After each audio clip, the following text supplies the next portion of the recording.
Hi, folks. I have no idea what I'm going to say. That's what Wendy was asking me while we were waiting here to go Our live. teaser. Is Tiny house what, teaser. what are you going to say? So I know folks out there have seen the tiny home craze, and would it actually work to help with affordable housing? Well, we've got that answer Yes, we with do. our great guest that's coming up right after this.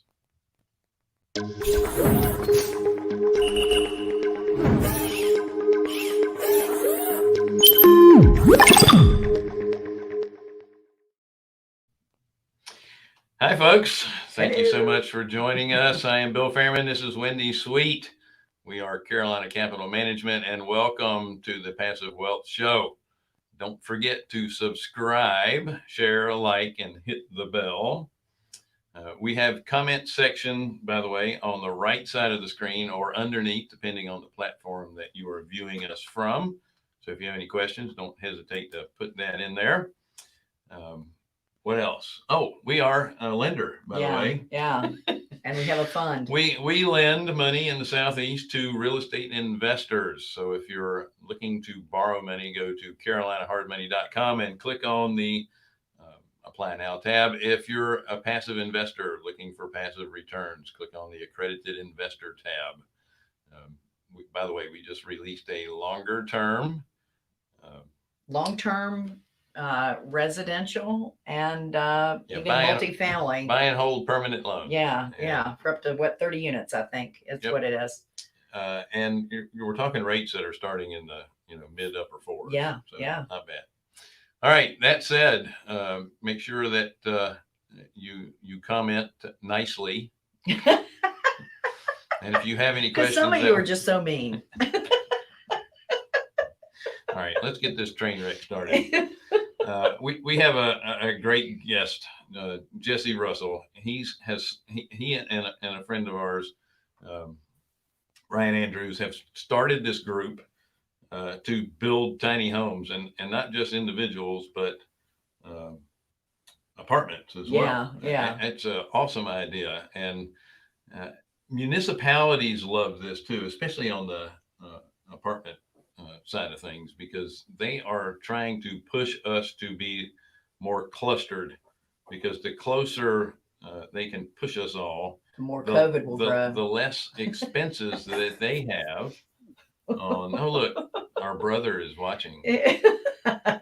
Oh yeah, our brother Mark Fairman's there. Hey, Mark. Yeah, he's obviously not fishing. He's at work. Finally. Supposed to be working. That's right. But anyway, we were talking about tiny houses. Yeah. So anyway, clustering, putting people closer together, it saves money for the municipalities because all the services are in closer proximity. They don't have to spread out with all that. That's right. So they like a little more closeness. So we can all get along. Which will be a nice change from what we've had over the past year and a half at this point, This right? is true. So without further ado, let's bring Jesse on. Jesse, thank you so much for joining us. Bill, Wendy, how are you guys? Excellent. Thank you so much. Thank you for having me on the show. Most people don't ask us how we're doing. They just figure we're nuts. You seem pretty sane so far. We'll see how it goes. Yeah, you've just met us. Jury's still out. It's true. It's true. So I have to ask you, how'd you come up with the name Hiatus Homes? Well, it's interesting. I grew up, I'm from Bend, Oregon. That's where we have our business, which is in the Cascade Mountains here in Central Oregon. I grew up here, went to school for journalism. Long story short, ended up in Los Angeles, California, working as a reality TV producer. I did it for about 10 years and was really just a little bit fed up with my career and really wanted to get back to my roots, get back to Bend. It's a beautiful town here. We have a lot of, beautiful camping and snowboarding and fly fishing and what have you. And I was at a crossroads really, and I had done pretty well in my career as a reality TV producer, but feeling like I needed to, figure something else out in my life. So I was pitching. One of my jobs as a producer was to pitch to networks different show ideas and get ideas from them that they were looking for. And I went to a network, and they were going to launch their network with a show called Tiny House Nation. I had never heard of tiny houses before. I went back to my office, and these were the tiny houses on wheels. And I looked at it and I thought, this is my key back to Bend. So I sold all my stuff. I took a hiatus, long story short on the word, but I took a hiatus from my career and went home to build that first tiny house. And and the name just stuck. That was the first house we built was called the Hiatus. And then the first development we did was the Hiatus. And now we have Hiatus Homes. And we also have a construction fund called the Hiatus Fund, so a capital fund. I don't know. The name just kind of kept rolling with me, I guess. It's also, the name applies to kind of what we try to do with our communities. We want people to feel at ease and on a hiatus while they're living in our homes. What amazes me, I think the most, while I was reading one of the articles written about what you've been doing, is the price point it's crazy. So I'm doing some tiny home stuff for Airbnb. And we are picking up homes at, $15,000-$20,000. That's the right price. These have wheels on. Yeah, but I cannot believe the price, not only the price point that you're in, but how luxurious they are and spacious. You. I think the thing that jumped out the most as the 6-foot ceiling in a loft that's incredible. They're just beautiful. You do a beautiful job with what you're doing. Well, thank you. It's been an interesting journey because we did start with tiny houses on wheels, and I naively thought that the state and the city would really embrace that type of housing because we are in a crazy affordable housing crisis in Bend, and I think nationally we're seeing that too.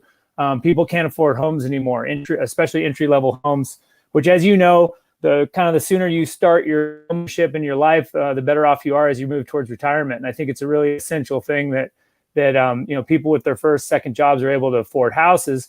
Here in Bend, also, I think the bartenders and the lift ops and those type people, they make Bend what Bend is. And so to drive them out because of cost of housing, that was really, where we started at. In 2015, the city adopted the cottage code, which basically allows us to do any size we wanted, any size lot and any size house. It just had to be on a foundation. And all these problems that we had struggled with while we were on trailers went away. We could now get mortgages, we could now get insurance, and they just essentially became, a house in all respects, just a small house. And so that was a real game changer for us. And I was never really hooked. I was never really so concerned about it being on a trailer. Really, to me, it was the efficiency of space and just seeing that people were willing to live in that space. So it's been a really interesting journey. And we don't just do 600 square foot houses. We have a 900 square foot house we're doing. We also do micro apartments, which is a new project that is coming up next year. So it's been quite a ride. Well, I know that one of the items that the municipalities didn't care about with the being on wheels part is that they like to get tax revenue. And right. If it's on wheels, it's going to be taxed as a titled vehicle, and they go down in value, not up. Yeah. And they were going to have a hard time taxing that. That's one of the reasons most municipalities hate mobile home parks, because they've got they got school buses picking up 60 kids, and they're getting like $2,500 in tax revenue out of the place. So tell me, how did you get your financing put into place in your first deal? That had to be the hardest thing to overcome. That was absolutely the hardest thing. I was completely naive to two things when I started this. One was financing, and the other was building code.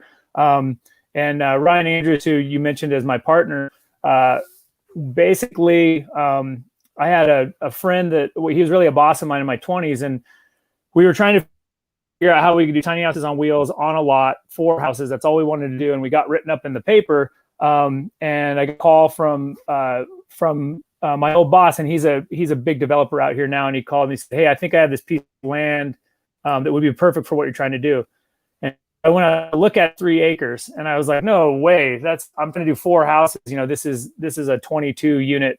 Huge development. I can't do this. And he said, "Hey, listen, I'll help you do it. I think you can do it. I think there's a market for this." And so I started on that road and quickly got to the point where it was like, oh, how do you pay for all this? I'm a new developer. I had some personal money, but I sure as hell didn't have enough to, to pay for the lots or do any of that. And I met Ryan. Ryan was working at True Line Capital, which is a lender here in town. And I met his boss at the time, and he said, "Hey, I can't lend you money for the dirt. It's too risky. That's not what we do. But I have two guys that I work with that are really smart, and I bet they could help you out." And so I bought Ryan and Jeff. We worked with lunch, and every 2 weeks we hit the whiteboard. And at the end of kind of seeing the pro forma, I used to call them pro formas. I was that ignorant. And then they basically spit out a number, and Ryan said, "No big deal. You're gonna have to do this with equity because you're not going to get debt on this, and you need to go raise $1 million."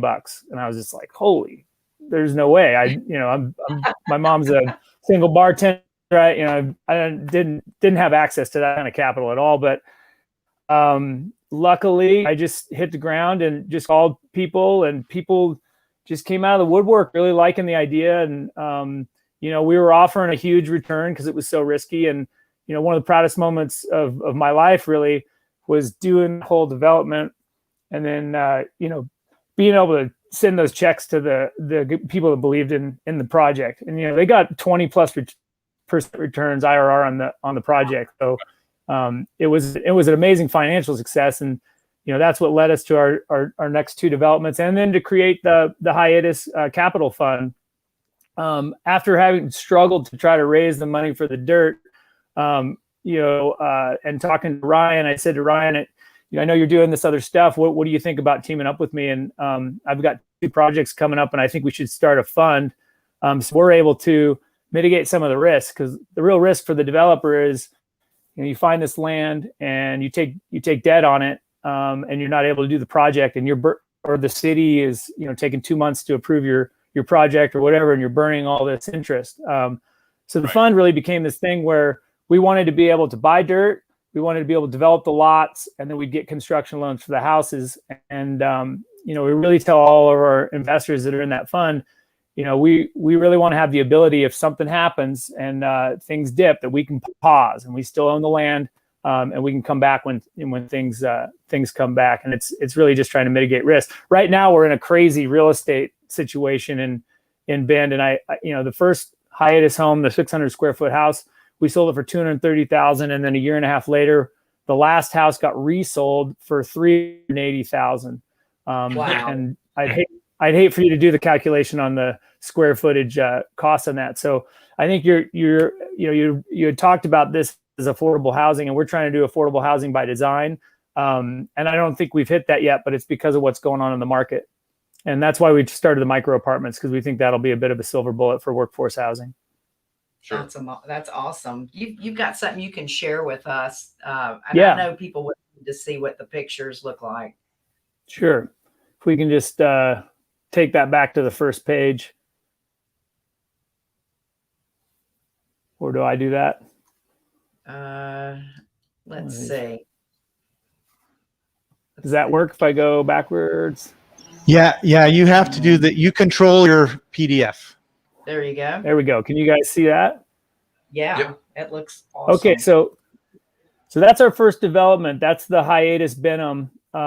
This was 22 units, 22 lots.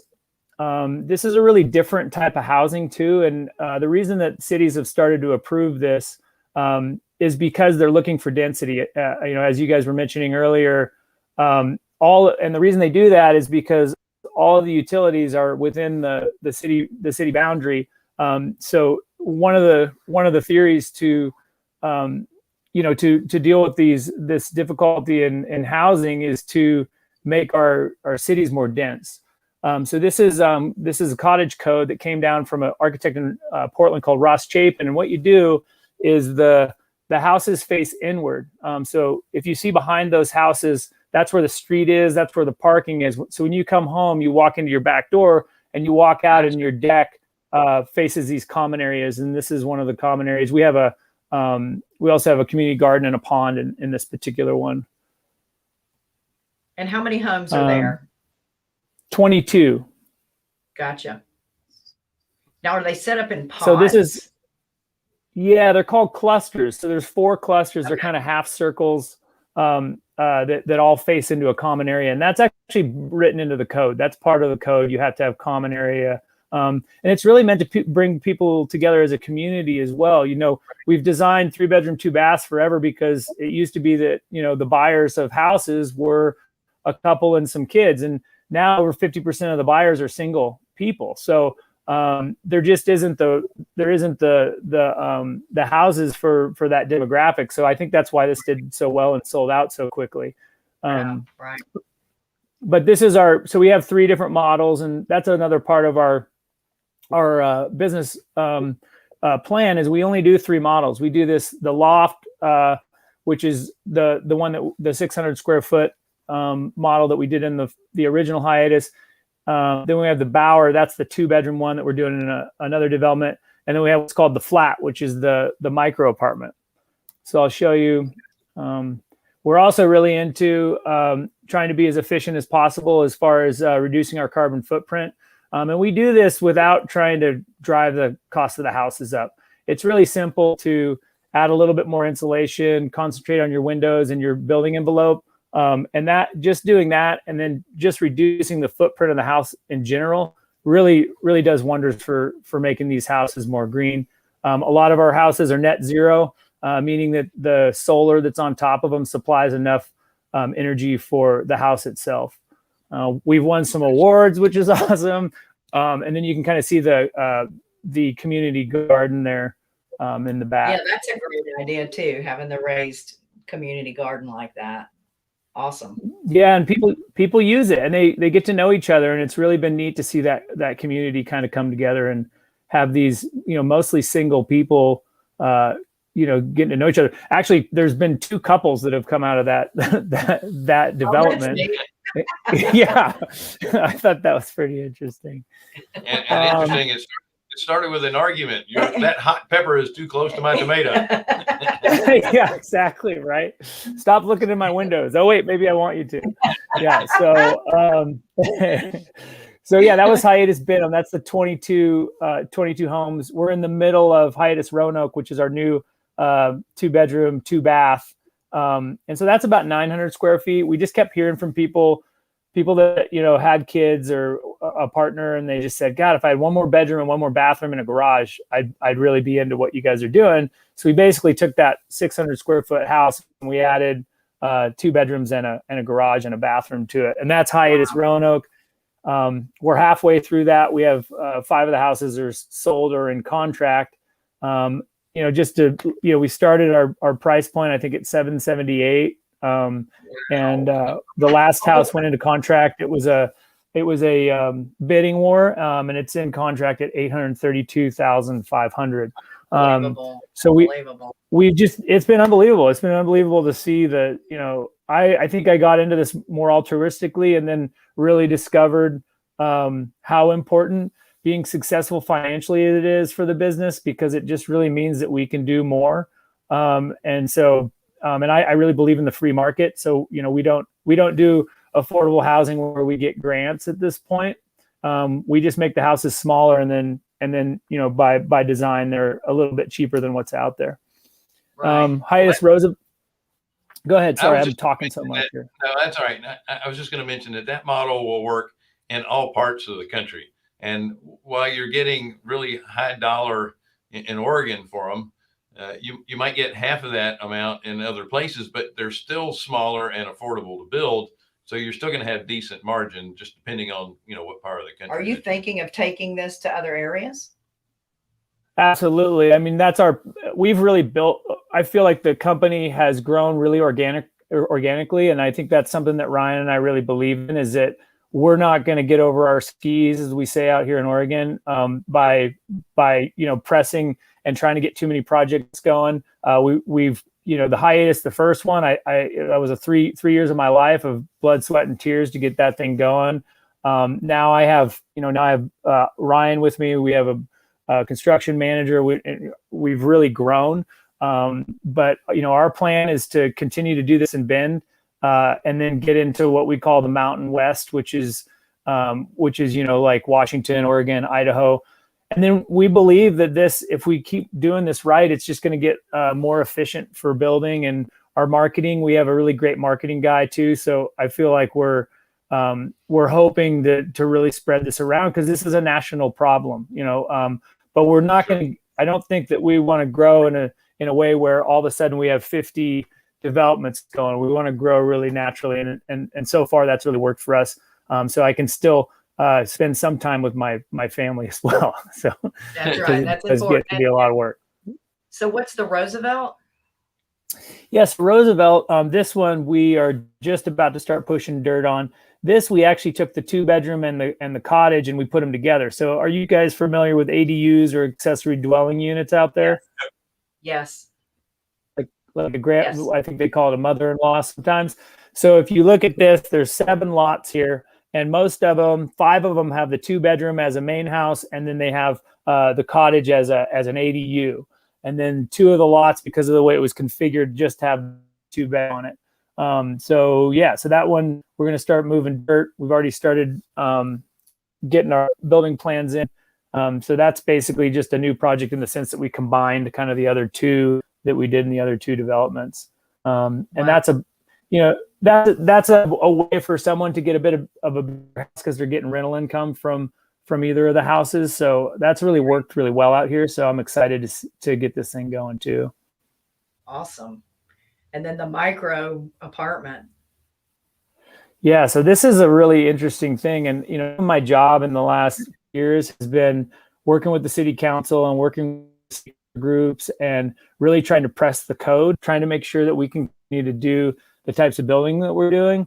One of the big issues is, while they allow us to get more density, the permitting is still, the building permit is still really expensive. So our little 600 square foot house, we have to pay the city system development charges of $30,000. If you're building a 10,000 square foot house, it's the same $30,000. So the percentage of our cost for the building permit, it's really high. So I've been working with the city, and they're looking at reducing the SDCs for us. Our buildings are so much smaller, and the impact is so low.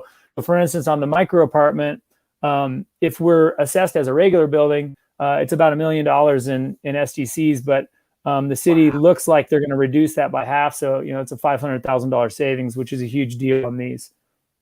Wow.